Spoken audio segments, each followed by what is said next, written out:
This is a story about Thomas the Tank Engine.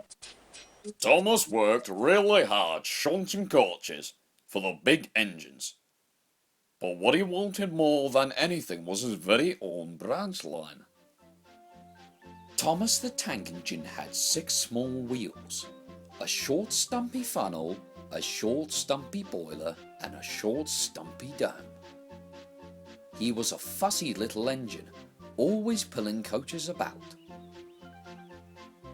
He pulled them to the station ready for the big engines to take out on journeys, and when trains came in, he pulled the empty coaches away so that the big engines could have a rest.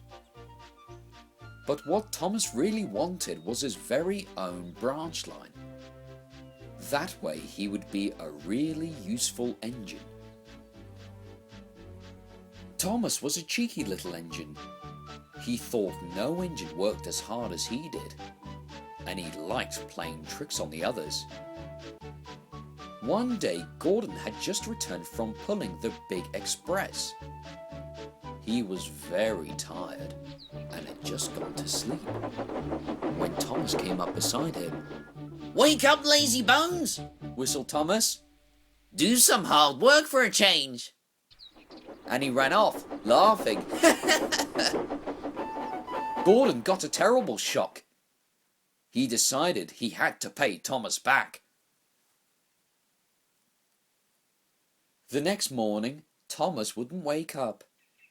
His driver and fireman couldn't make him start. It was nearly time for Gordon's express to leave. Gordon was waiting, but Thomas hadn't got his coaches ready. At last, Thomas started. Oh dear, He yawned. "Poop, poop, poop! Hurry up, you!" said Gordon crossly. "Peep, peep, peep! Hurry up yourself!" replied Thomas cheekily. Thomas usually pushed behind Gordon's train to help him start, but he was always uncoupled first, so that when the train was running nicely, Thomas could stop and go back. That morning, Gordon saw the perfect chance to pay Thomas back for giving him a fright.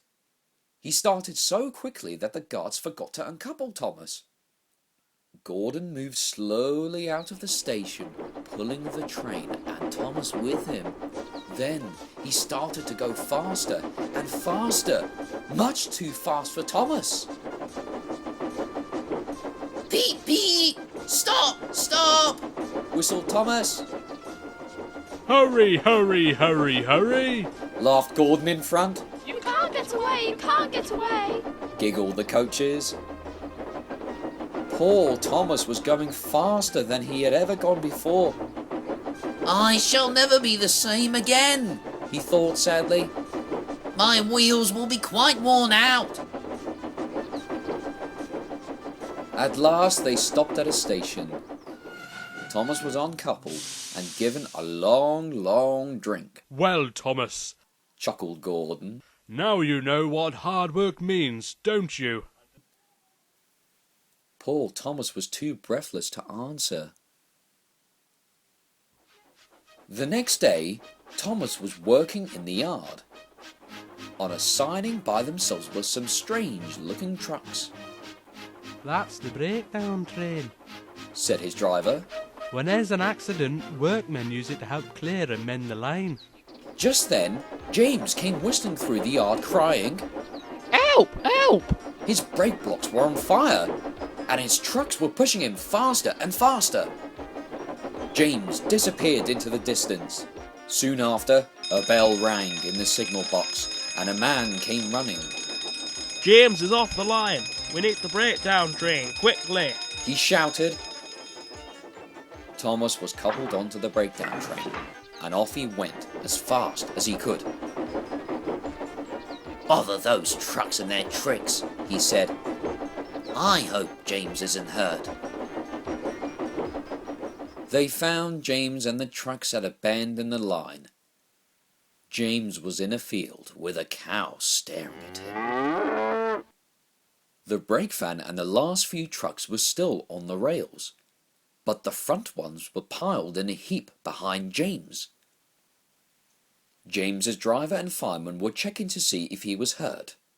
Don't worry, James. His driver said. It wasn't your fault. It was those troublesome trucks. Thomas pushed the breakdown train alongside James. Then he pulled the trucks that were still on the line out of the way. Oh dear! Oh dear! They groaned. Serves you right! Serves you right! Puffed Thomas crossly. As soon as the other trucks were back on the line, Thomas pulled them away too. He was hard at work all afternoon. Using 2 cranes, the men put James carefully back on the rails. He tried to move, but he couldn't, so Thomas pulled him back to the shed. The fat controller was waiting for them there.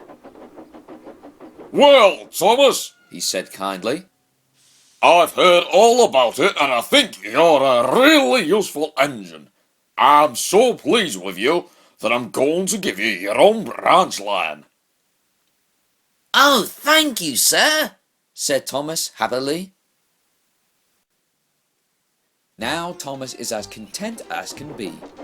He has a branch line all to himself, and he puffs proudly backwards and forwards from morning till night with his coaches, Annie and Clarabelle. Edward and Henry stop quite often at the junction to talk to him. Gordon is always in a hurry and does not stop, but he never forgets to say Poop, poop, poop. to Thomas, and Thomas always whistles Peep, peep, peep! in return.